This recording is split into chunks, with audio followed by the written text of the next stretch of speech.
Hello everyone. तो आज हम करने वाले हैं फॉर्मूले ऑफ ऑल दी चैप्टर। सभी चैप्टर्स के फॉर्मूले को आज हम देख लेंगे और कल पेपर है। होप आपका पेपर अच्छा जाए। तो लेट्स स्टार्ट। सबसे पहले गाइस रियल नंबर्स। तो इसके ऊपर देख लेते हैं रियल नंबर्स होते क्या है। गाइस रियल नंबर्स में आते हैं रैशनल और इरेशनल। रैशनल होते हैं पी बाई क्यू की फॉर्म में और इरेशनल होते हैं रूट की फॉर्म में। इंटीजर्स होते हैं -3 -2 से लेके सारे positive negative whole number zero including वे होते हैं इंटीजर्स। नेक्स्ट है whole number. Whole number start होते हैं जीरो से और इन्फिनिटी तक। और नेचुरल नंबर होते हैं 1 से इन्फिनिटी तक। कंपोजिट नंबर जिनके 2 से ज्यादा फैक्टर हो, जैसे इसमें 3 फैक्टर है तो कंपोजिट नंबर। प्राइम नंबर होते हैं गाइस जिनके ओनली 2 फैक्टर्स होते हैं। LCM and HCF equal to product of 2 number. ये आइडेंटिटी है, ये फॉर्मूला है। एचसीएफ और एलसीएम दोनों के फॉर्मूले निकल जाते हैं। जैसे एचसीएफ हो गया a B upon LCM. Guys a b यहाँ पे प्रोडक्ट ऑफ 2 नंबर है। एलसीएम का फॉर्मूला हो जाएगा a into b upon HCF. एक एग्जांपल ले लेते हैं। A equal to 24, b equal to 18। तो ये हो जाएगा ए का जो फैक्टर्स है वे निकलेंगे 2 इंटू 2 इंटू 2 इंटू 3 और बी के निकलेंगे 2 इंटू 9। तो इसमें से जो कॉमन है वो हो जाएगा एचसीएफ और जो कॉमन प्लस जो अदर नंबर है उनको और मल्टीप्लाई कर देंगे तो वो मिल जाएगा हमारा एलसीएम। Proving of irrational. ऐसे एग्जांपल ले लेंगे। To prove 1/√2 is irrational. Proof में हम लेट कर लेंगे 1/√2 एक रैशनल है। हम इसे कॉन्ट्राडिक्शन मेथड की हेल्प से प्रूव करेंगे। 1/√2 equal to A upon B. यहाँ पे जो ए अपॉन बी होते हैं वे को प्राइम नंबर होते हैं जिनका एचसीएफ 1 होता है। और इसको सोल्व करेंगे हम। जो √2 है उसको हम एक साइड ले जाने की कोशिश करेंगे कि एक साइड उसको रख देंगे। तो √2 को हम इस यहाँ पे ले जाएंगे और इसको नीचे ले आएंगे ए को। एंड में ये बन जाएगा B upon A equal to √2। यहाँ पे बी अपॉन ए है वे को प्राइम नंबर है और जो √2 है वो इरेशनल है। तो यहाँ से हमें ये पता चलता है कि जो इरेशनल है वो रैशनल के इक्वल आ रहा है, पर ये ऐसा पॉसिबल नहीं होता। Irrational not equal to rational. Here the contradiction is arisen. We know that √2 is irrational. हम जानते हैं कि √2 इरेशनल है। So 1/√2 is also irrational. से हमें प्रूव होता है कि जो 1/√2 है वो भी इरेशनल है। नेक्स्ट चैप्टर है polynomial. px equal to qx plus gx plus r where rx equal to 0 और degree of rx is less than the degree of qx। इसमें ये बताया गया है कि जो अल्फा एंड बीटा है वे जीरोस होती है क्वाड्रेटिक पॉलिनोमियल की, जो कि ax square plus bx plus c ये एक क्वाड्रेटिक पॉलिनोमियल है जिसके रूट्स अल्फा एंड बीटा है। और अल्फा प्लस बीटा होता है minus b by a and alpha into beta होता है सी बाई ए। सम होता है guys minus b by a और प्रोडक्ट होता है c by a. Quadratic polynomial x square minus alpha plus beta x plus alpha into beta और last में k constant. ये पॉलिनोमियल बनाने का फॉर्मूला है क्वाड्रेटिक वाली। Reaction between zeros and coefficient. Coefficient और जीरोस के बीच में क्या रिएक्शन रहता है? तो अल्फा प्लस बीटा जो जीरोस होती है उनका सम होता है माइनस बी बाई ए और उनका प्रोडक्ट होता है c by a. Variable must be constant और जो वेरिएबल है वो मस्ट बी कांस्टेंट, कोई पॉइंट्स में नहीं होना चाहिए। Zeros the value of variable that make p x equal to 0। वे वैल्यूज जो वेरिएबल को जो भी अपने इक्वेशन है उसको जीरो में बदल दे, मतलब एक्स की हम वो वैल्यू रखे जिसे हमारी इक्वेशन जीरो बन जाए, उन्हीं को बोलते हैं उस पॉलिनोमियल की zeros. Degree the highest power of variable. जो हाईएस्ट पावर है उसी को डिग्री बोलते हैं। For example 2x square 3x। यहाँ पे x की पावर 1 है, यहाँ पे 2 है, तो इसकी हाईएस्ट डिग्री हो जाएगी 2। x square is the degree of highest. Highest degree है x स्क्वायर। यहाँ पे डिग्री इक्वल टू 0 है तो वो कांस्टेंट है। जैसे 1 है, इसका x की 0 डिग्री मतलब कुछ नहीं इक्वल टू 1, तो वो हो जाएगा कांस्टेंट। डिग्री होगी अगर 1 होगी तो उसे बोलेंगे लीनियर। एग्जांपल x की 1 पावर, तो ये लीनियर हो गई। अगर डिग्री हमारी 2 है तो वो हो जाएगी क्वाड्रेटिक। वैसे ही अगर हमारी डिग्री 3 है तो ये हो जाएगी cubic. If alpha beta gamma are the zeros of cubic polynomial. अगर अल्फा बीटा और गामा क्यूबिक पॉलिनोमियल के जीरोस है then alpha plus beta plus gamma equal to minus b by a हो जाएगा and alpha beta plus beta gamma plus gamma alpha ये हो जाएगा c by a and alpha beta gamma ये हो जाएगा minus d by a. Some useful identities हो जाएगी गाइस। ये कुछ आइडेंटिटीज है जो पॉलिनोमियल में काम आती है। x plus y square x square y square plus 2xy। x minus y का स्क्वायर हो जाएगा x square plus y square minus 2xy। x plus y और x माइनस वाई हो जाएगा x square minus y square. X plus a x plus b की identity हो जाएगी x square plus a plus b x plus a b. X plus y plus z का whole square हो जाएगा x square plus y square plus z square plus 2xy plus 2yz plus 2zx। ऐसे ही x plus y का cube हो जाएगा x cube plus y cube plus 3xy x plus y. इसको एक और फॉर्म में लिख सकते हैं x cube 3x square y 3xy square और वाई स्क्वायर। ये थोड़ी डिफिकल्ट है गाइस। और नेक्स्ट नेक्स्ट है x माइनस वाई का whole square, x square minus Y square minus 3xy और x minus y, x cube plus y cube plus z cube का formula हो जाएगा। इसमें माइनस 3xy जेड भी है, x plus y plus z x square plus y square plus z square minus x y minus y z minus z x. If x plus y plus z equal to 0 then x cube plus y cube plus z cube हो जाएगा 3xy Z, x cube plus y cube ये हो जाएगा x plus y x square plus y x y plus y square. इसे हम ऐसे भी लिख सकते हैं guys, x square plus y square minus x y और लास्ट में हम लिख देंगे x plus y, x cube minus y cube. इसे भी हम ऐसे लिख सकते हैं x square plus y square plus x y और लास्ट में हम लिख देंगे x minus y. Next chapter है guys pair of linear equation in two variable, मतलब लीनियर इक्वेशन जिनकी डिग्री 1 होती है उनकी इक्वेशंस और उनके 2 वेरिएबल को हम देखेंगे। a1x plus b1y plus c equal to 0, a2x plus b2y plus c2 equal to 0। ये होती है गाइस इक्वेशन ऑफ लाइंस, मतलब अगर इंटरसेक्ट करेगी दो लाइंस है, अगर वे आपस में इंटरसेक्ट करेगी की जो आइडेंटिटी उसे ये होती है a1 by a2 not equal to b1 by b2। इसमें गाइस वन सॉल्यूशन होता है, ओनली वन सॉल्यूशन इंटरसेक्टिंग में, और पैरेलल लाइंस के केस में गाइस नो सॉल्यूशन रहता है क्योंकि दोनों लाइन पैरेलल होती है, वे आपस में इंटरसेक्ट ही नहीं करती, इसलिए no solution. Coincident lines guys a1 upon a2 b1 upon b2 और c1 अपॉन c2। ये गाइस ऐसे समझ सकते हैं एक ही लाइन के ऊपर दूसरी लाइन, तो इसके हो जाएगा गाइस मैनी इनफाइनाइट सॉल्यूशंस। तो इसी में आता है गाइस दो मेथड, सब्स्टिट्यूशन मेथड और एलिमिनेशन मेथड। तो दोनों को देख लेते हैं। मैं एक एग्जांपल लेऊंगा, 2x plus 3y plus 6 equal to 0, x plus y plus 4 equal to 0। तो सब्स्टिट्यूशन मेथड में सबसे पहले हम एक वेरिएबल की वैल्यूज को निकाल लेंगे किसी इक्वेशन में से, जैसे मैंने सेकंड इक्वेशन में से x की वैल्यू निकाल ली -4 -y, इसे पुट कर दी इक्वेशन फर्स्ट में। देन पुट करने के बाद 2 into -4 -y plus 3y plus 6 equal to 0। इसे सोल्व करने पे हमें मिला -2 प्लस y इक्वल टू 0 और y की वैल्यू यहाँ पे आ गई 2। फिर इस इक्वेशन को हमने पुट कर दिया सेकंड वन में, जहाँ पे हमने y की वैल्यू पुट करी जो कि 2 थी। x plus 2 plus 4 equal to 0, x plus 2 और 4 6 हो गए इक्वल टू 0, तो x आ गया यहाँ पे -6। ऐसे गाइस इलेमिनेशन मेथड है।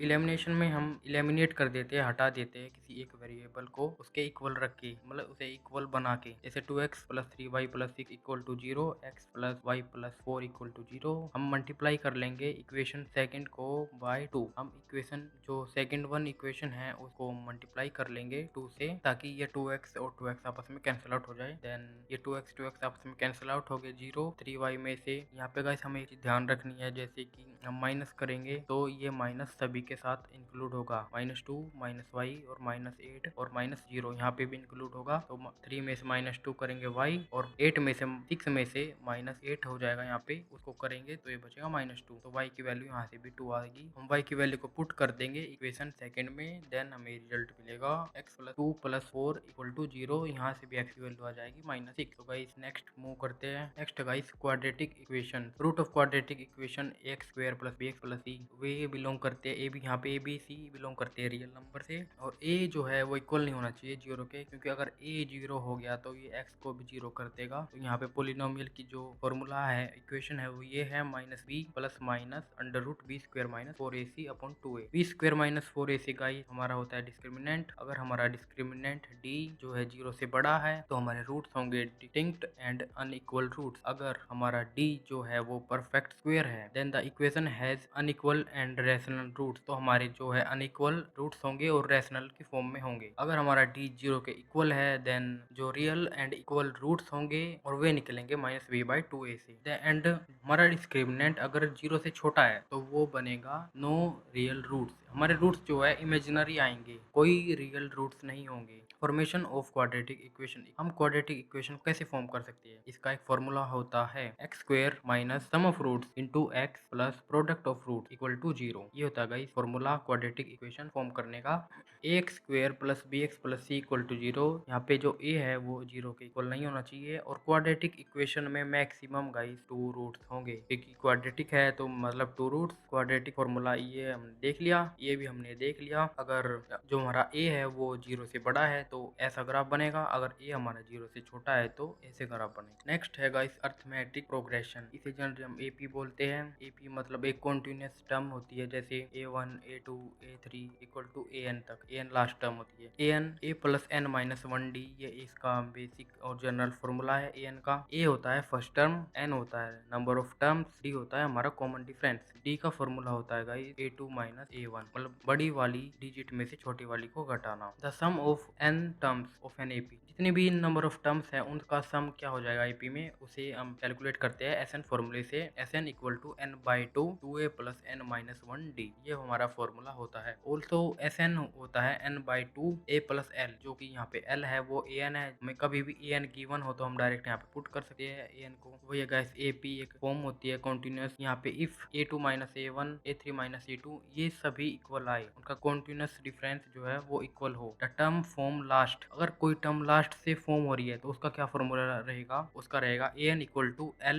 Minus n minus one d. जो यहाँ पे एल है वो है लास्ट टर्म, ये एक फॉर्मूला होता है इसकी हम लास्ट टर्म से भी फाइंड आउट कर सकते हैं। नेक्स्ट चैप्टर है triangles, basic proportionality theorem BPT, इसे हम थेल्स थ्योरम के नाम से भी जानते हैं। इसका जो फर्स्ट पार्ट है वो हमें बोलता है कि जो एडी है, एडी यहाँ से यहाँ तक और डीबी ये वाला पार्ट और ये वाला पार्ट, ये प्रोपोर्शन होगा इस वाले पार्ट के, ए यहाँ से यहाँ तक, ए से और ई सी तक इस पार्ट। नेक्स्ट सेकंड ये थ्योरम बोलती है कि जो ए बी है ये पूरी लाइन यहाँ तक और ए डी और ये यहाँ तक, ये भी दूसरी साइड के सेम ही ए सी से लेके और ए ई तक प्रोपोर्शन होगा। A B upon A D, A B upon A D और A C upon A E. And next है A B upon D B, ये भी A B upon D B, ये प्रोपोर्शन हो जाएगा ए सी अपॉन ई सी। तो next guys अब हम सिमिलरिटी रूल की तरफ पढ़ते हैं। फर्स्ट है angle angle angle similarity rule. अगर ये एंगल, तीनों एंगल सेम है दोनों ट्रायंगल्स के, मतलब ये और ये तीनों, इस तीनों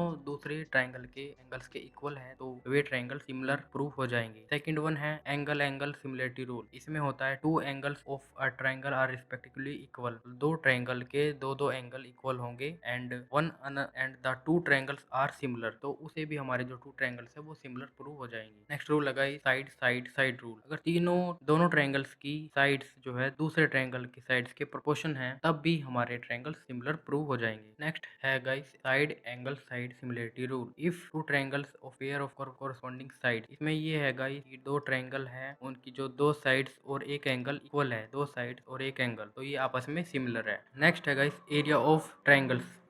ट्रायंगल्स के एरिया, अगर दो ट्रायंगल सिमिलर है तो उनके एरिया में क्या फ़र्क रहता है, तो उसका एरिया में रेशो का फ़र्क रहता है बस। अगर वे सिमिलर है तो जैसे एक का रेशो 5 होगा तो दूसरे का 2 होगा, ऐसे ही कुछ भी रेशो हो सकता है उनका। नेक्स्ट है दी पाइथागोरस थ्योरम। तो पाइथागोरस थ्योरम हम पढ़ते आ रहे हैं, जैसे एच स्क्वायर हाइपोटेन्यूज का स्क्वायर होता है बेस के स्क्वायर के और परपेंडिकुलर के स्क्वायर के बराबर। ऐसे ही एसी का स्क्वायर हो जाएगा हमारा ए बी के स्क्वायर के परपेंडिकुलर के स्क्वायर के प्लस बेस के स्क्वायर के बराबर। नेक्स्ट है guys coordinate geometry. x not equal to y then y x not equal to x and y। अगर दोनों में से कोई भी इक्वल नहीं है तो x एंड y और y और x ये भी आपस में इक्वल नहीं होंगे। अगर x एंड y इक्वल है y एंड x के देन x एंड y भी आर इक्वल होंगे। Distance between the points a x1 y1, अगर a है x1 एंड y1 और b है x2 एंड y2, जैसे कि ये एक लाइन है, यहाँ पे a है x1 एंड y1, यहाँ पे b है x2 y2, तो उन दोनों का डिस्टेंस का फॉर्मूला हो जाएगा ये ab equal to under root x2 minus x1 का square plus y2 minus y2 का होल स्क्वायर। अगर a b और c आर कोलिनियर, तीन पॉइंट्स है गाइस a b और c, तीन पॉइंट्स है, अगर ये कोलिनियर है एक ही लाइन पे मतलब है ये, तो इसकी एक फॉर्मूला निकलेगा जैसे A B plus B C equal to A C. जो हमारा ए बी पूरी है ए बी सी, जो ए बी है प्लस बी सी है ये वाला, तो ये पूरी लाइन ए सी के इक्वल हो जाएगा ए सी। इसी से A C plus C B equal to A B और B A plus A C equal to B C, ये भी वहीं से डिराइव हो सकता है। अगर कोई दो लाइन के बीच में एक पॉइंट है, अगर हमें उसके कोऑर्डिनेट जानने हैं कि वो उसके कोऑर्डिनेट क्या है, तो उसके लिए ये फॉर्मूला आता है इंटरनली का बीच में जो होता है, जैसे x1 y1 x2 y2 और बीच में x1 एंड y, और यहाँ पे जो उन्हें डिवाइड कर रहे हैं वे रेशियोस है L और M। तो इसका फॉर्मूला हो जाएगा x का LX2 plus MX1 upon L plus M ratios का सम है नीचे LY2 प्लस MY1 ये हो जाएगा L प्लस M। तो ये फॉर्मूला है गाइस इस x के लिए और ये सेकंड वन है इस y के लिए। ऐसे ही एक्सटर्नली कोई पॉइंट होगा तो उसके लिए ये हो जाएगा formula LX2 plus MX1 upon L minus M। नीचे गाइस एक्सटर्नली में नीचे माइनस आ जाएगा और बाकी फॉर्मूला हमारा सेम रहेगा। Mid point of the line segment, अगर हमारे कोई लाइन है और उसमें कोई मिड पॉइंट है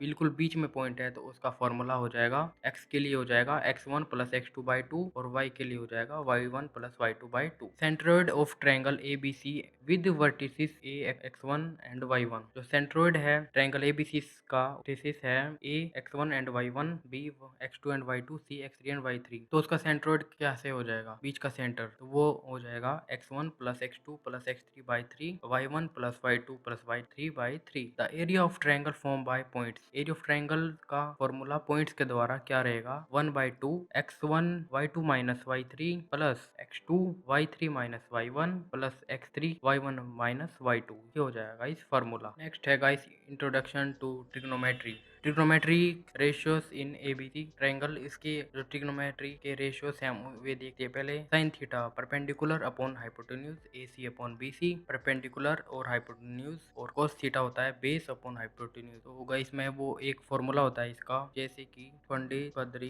प्रसाद हर हर बोले। गाइस ये आपने सुना होगा जरूर, सभी ने इसे ऐसे ही लर्न करते हैं सभी। Perpendicular upon hypotenuse, perpendicular upon hypotenuse ये होता है गाइस साइन थीटा का, और बेस अपॉन हाइपोटेन्यूज होता है कोस थीटा का। परपेंडिकुलर अपॉन बेस ये होता है टेन थीटा का। ऐसे ही गाइस और भी होते हैं इसमें, जैसे कि cot theta base upon perpendicular ये हमारे टेन थीटा का अपोजिट हो जाता है। सेक थीटा हमारे कोस थीटा का अपोजिट हो जाता है। ऐसी कोसेक थीटा हमारा साइन थीटा का अपोजिट हो जाता है। Cos theta equal to 1 upon sine theta और sine theta equal to cos upon 1 upon cos theta. Sec theta होता है 1 अपॉन कोस थीटा और कोस थीटा होता है 1 upon sec theta. Cot theta होता है 1 का टेन का रेसिप्रोकल और टेन थीटा होता है कोट का reciprocal. Tan theta equal to sine upon cos, cos theta equal to cos upon sine. Cot theta था गाइस यहाँ पे। अब ये है ट्रिग्नोमेट्रिक टेबल जिसे हमें याद करना बहुत ही जरूरी है। साइन थीटा जो 0 डिग्री पे होता है 0, 30 डिग्री पे होता है 1/2, 45 डिग्री पे 1 अपॉन √2, 60 डिग्री पे √3/2 और 90 पे 1। ऐसे गाइस ये टेबल है, आप इसे लर्न कर लेना। मैं आगे फॉरवर्ड करता हूँ। Trigonometric ratios of complementary angles, तो वे गाइस होते हैं साइन 90 माइनस थीटा होता है कोस थीटा, कोस 90 माइनस थीटा होता है sine theta, ten 90 minus theta होता है कोट थीटा। ये गाइस भी ये सेम अपोजिट हो रहे हैं सभी, साइन का कोस, कोस का साइन और कोट का टेन। सेक होता है 90 minus theta equal to cosec theta, cosec 90 minus theta equal to sec theta. Trigonometric identities है sine square theta plus cos square theta equal to 1, sec square theta minus tan square theta equal to 1 और cosec square theta minus cot square theta equal to 1। Next है guys areas related to circle. Circle से जितने भी areas related है वे हम देख लेंगे। Circumference of the circle 2 pi R, circumference होती है 2 पाई आर जो कि r होता है उसमें रेडियस, और pi perimeter of semi circle with radius r। Semi circle की का पेरीमीटर क्या होगा 2r plus pi r। Area of circle with radius r is given by a equal to pi r square. Area होता है pi r square circle का। Area of semi circle of radius r, semi circle का area हो जाएगा इस पाई r square by 2, मतलब उसका half कर देंगे तो आधे का एरिया निकल जाएगा। Area of ring whose outer and inner radius r और स्मॉल r रिस्पेक्टिवली। अगर एक रिंग है जिसकी बड़े वाली रेडियस जो है वो कैपिटल R है, अगर छोटे वाली रेडियस है वो स्मॉल r है, तो उसका जो है एरिया कैसे निकालेंगे pi r square minus small r square equal to pi r capital R plus small r capital R minus small r। तो ये हो जाएगा फार्मूला जो कि कॉम्प्लिकेटेड है बहुत। Perimeter of sector OACBO, sector का फॉर्मूला होता है 2r plus 2 pi r theta by 360। ये भी एक फॉर्मूला है जो डायरेक्ट हमें सेक्टर पेरीमीटर, जो सेक्टर का पेरीमीटर उसे निकालने में हेल्प करता है। Area of minor sector, minor sector का एरिया कैसे निकालेंगे OACBO, OACBO इस वाले सेक्टर का फॉर्मूला माइनर सेक्टर का निकालेंगे pi r square theta plus 360 degree नीचे अपॉन में। Also the area of sector of given by a equal to 1 upon 2 LR, where L equal to pi r theta upon 180 360 degree equal to length of arc A B ये वाली length आई यहाँ पे छोटे वाली। Area of major sector O A D B O guys ये major sector का area का फॉर्मूला है pi R square minus area of minor sector. ये भी गाइस यही फॉर्मूला है कि पूरे सर्कल का एरिया निकालो, उसमें से जो माइनर सेक्टर है छोटे वाला सेक्टर उसका एरिया डिलीट कर दो, रिमूव कर दो, तो हमें जो मेजर सेक्टर है उसका एरिया निकल जाएगा। Area of minor sector segment P R Q P जो गाइस सेगमेंट है पी आर क्यू पी, ये वाला जो सेगमेंट है उसका एरिया हम कैसे फाइंड आउट करेंगे, तो उसका फॉर्मूला है pi R square theta upon 360 degree minus 1 upon 2 R square sine theta. ये इसका फॉर्मूला है guys. Area of major sector segment major segment का फॉर्मूला है वही गाइस माइनर वाले का हम पूरे सर्कल में से डिलीट कर देंगे, रिमूव कर देंगे, ये ऊपर वाला सारा रिमूव कर देंगे तो हमें छोटे वाले का मिल जाएगा। वैसे ही अगर हम इसमें से माइनर सेगमेंट का रिमूव कर देंगे तो हमें मेजर सेगमेंट का एरिया मिल जाएगा। Area of minor sector O A C B O pi R square minus 3 upon 360 degree. Also the area of sector given by A equal to 1 upon L R. ये guys वही है, शायद same page आ गया, कोई नहीं guys. Next chapter है guys areas वाला और सरफेस एरिया, हम के सारे फॉर्मूले इसको देख लेंगे। पहले हम 2D शेप्स का देख लेते हैं एरिया। ट्रायंगल का एरिया हो जाएगा 1 upon 2 a plus b into h, Heron's formula आ जाएगा गाइस ये। एंड नेक्स्ट इक्विलेटरल ट्रायंगल का फॉर्मूला है रूट 3/4 ए स्क्वायर। ये जो है साइड होती है इसमें, पेरीमीटर हो जाएगा 3a। सर्कल है guys pi R square, volume pi R. Next sector of a circle area हो जाएगा 3/2 ये theta pi R square. Circumference हो जाएगी arc length equal to 0/300 into 360 degree into 2 pi R. Guys ये थोड़ा कॉम्प्लिकेटेड इसे रहने देना, क्यूबॉइड हो गया था, ये क्यूबॉइड जैसा ही है, इसका मैं नाम अभी ध्यान नहीं आ रहा। लेंथ इसकी ज्यादा होती है थोड़ी। इसका एल एस हो जाता है 2HL plus B, T S हो जाएगा 2LB प्लस HL, वॉल्यूम हो जाएगा LBH। कौन का हो जाएगा गाइस LSA हो जाएगा 2 pi R H, T S हो जाएगा 2 पाई आर और H प्लस आर, वॉल्यूम हो जाएगा इसका pi R square H. Sphere guys surface area इसका हो जाएगा 4 पाई आर स्क्वायर, वॉल्यूम हो जाएगा 4/3 पाई आर क्यूब। हेमिस्फेयर का वॉल्यूम हो जाएगा 1/3 पाई आर स्क्वायर। TSA हो जाएगा 3 पाई आर स्क्वायर और TSA हो जाएगा 3 पाई आर स्क्वायर। का CSA और TSA गाइस सेम है। नेक्स्ट ये शेप हमारे में शायद नहीं है, तो हम नहीं पढ़ते, और ये भी नहीं है, तो गाइस इसे हम छोड़ देते हैं। नेक्स्ट बढ़ते हैं। नेक्स्ट गाइस स्टैटिस्टिक्स रेंज होती है highest observation lowest observation, highest observation से lowest observation. Class size upper class limit और lower class limit, upper class limit से लोअर क्लास लिमिट तक। Class mark upper class limit plus lower class limit by 2। और ungrouped mean data उसके लिए formula है x equal to x1